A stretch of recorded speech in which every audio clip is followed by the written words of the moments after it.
Hey, what is up YouTube? This is Pow3rh0use with another one of my videos. Today I'm going to talk about the Steel Series Stratus XL. Now, I wasn't planning on buying a controller or really doing this. This is going to be the first hardware review that I ever do, so I hope you guys enjoy it. Please like, share, and subscribe. Definitely would love the support. So, as I said, this is the Steel Series Stratus XL. I'm not too familiar with Steel Series personally. Doing a little research on them, they are known for making controllers for other phones, Bluetooth controllers pretty much, for the Mac and for other Apple devices. Currently, the going rate of this is $60. It's just the current price for it. Some of the cool features that I like about it, why I bought it, it's wireless. A lot of people said that it has really strong build quality. The battery is also pretty good if you look at the back of the box. 40 hours of battery life, which is really good. Definitely better than the PS4. I think the PS4 is like 8 hours or some ridiculous low number like that. But anyways, I'm kind of tired of talking, so let me just open this up and let's get to it.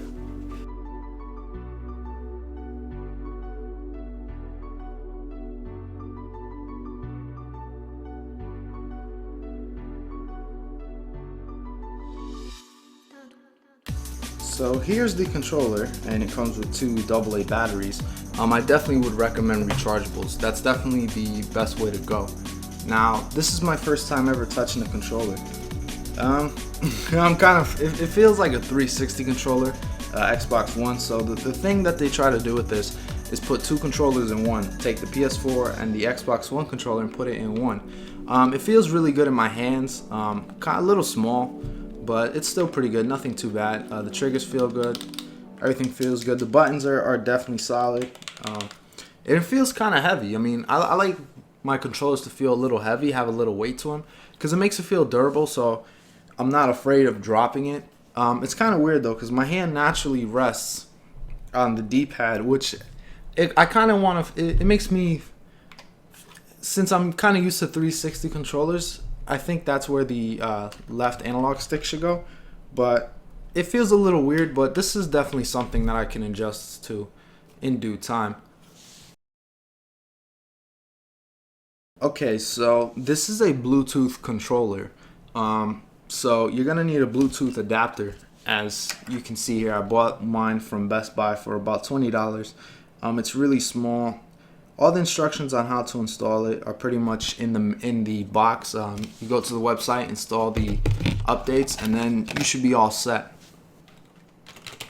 Alright, so as much as I really want to start doing this and playing with the controller, I just read in the instruction manuals that we need to first install the engine, and pretty much this will enable full functionality.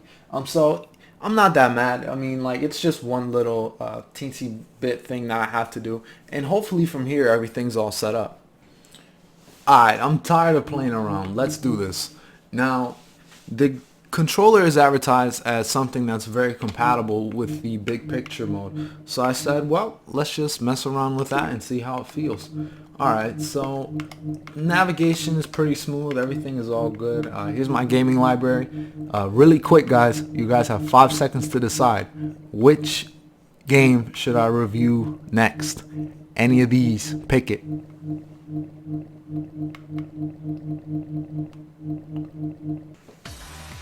Alright, so the first thing we're going to play is Samurai Warriors 4-2.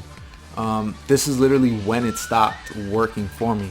I was literally just playing, and that's when the last controller I had just crapped out. So as I was playing through this game, everything felt good. The buttons are very responsive. There was no delay on any of them.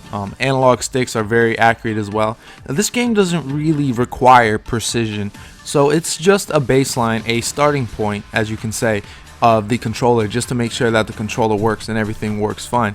But now we're going to move on to more precise games. So next up we have King of Fighters. Now, anyone who's familiar with the King of Fighters series knows that it's a very strict and precise game. So we're gonna need high precision from our controller. So hopefully it passes this test as well. All I can say is I'm impressed.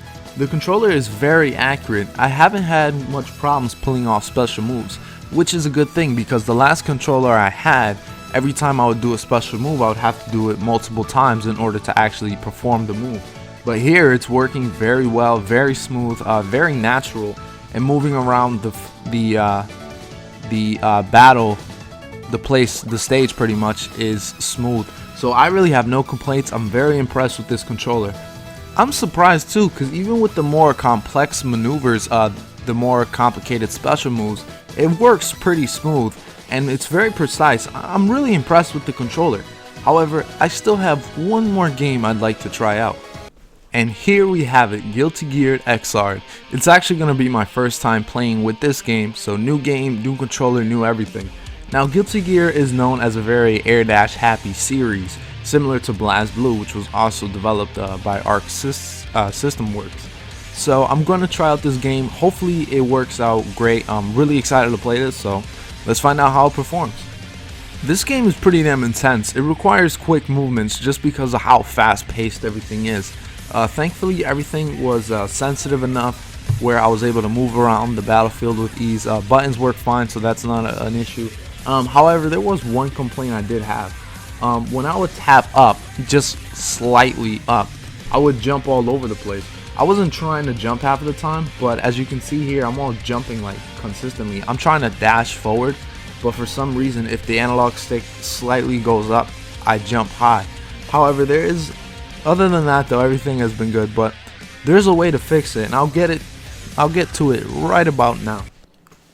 Okay, now we're out of the gaming experience. Those are the 3 games we're gonna play today.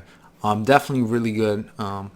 But before we get into that, I want to talk to you about what comes in with the controller. Like I said, it was a little sensitive with that game. Thankfully, what you can do is you can mess around with the dead zones, make things more sensitive. Less sensitive if you would want. You can do this for all games. You can also do it, you can have multiple configurations as well. So if you would like to create a new configuration, let's just call this one Guilty Gear.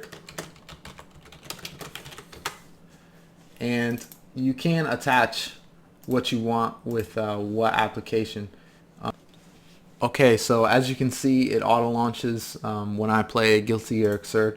So whatever I do, it will comprehend to that.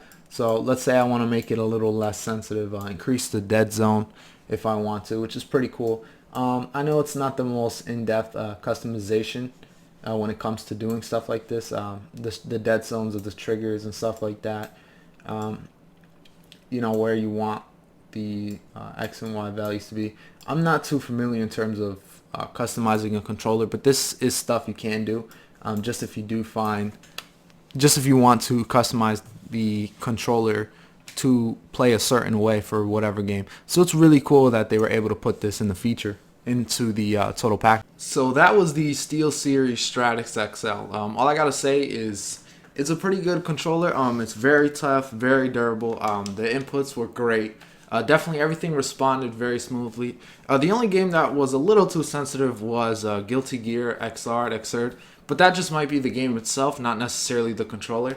The great thing about it though is that you can, they do provide you with a customization utility, as I shown you earlier, that you can really tune the settings to the games that you would like. The only problem I see is a $60 price tag. Even though that it's very durable and it works well, $60 might be a bit much depending on who you ask. For me, it was worth it, but I would have liked to see a couple of extra features. Maybe a rumble support instead of just Bluetooth. You know, just use a different type of wireless, different type of wireless capabilities. Overall, highly recommended it though. I like how you can use it with big picture mode. It was definitely a lot of fun. So yeah, $60 if it's worth it. Definitely. If you're looking for a wireless controller. Just one more thing though before I finish. You're gonna need a Bluetooth adapter, as that's the only connectivity that I use. So that's the only extra thing you need to buy with this. But overall, it's definitely highly recommended. It's great to use for long play, 40 hours battery life. So everything's all set. And this is Pow3rh0use asking once again, Where's the fair use?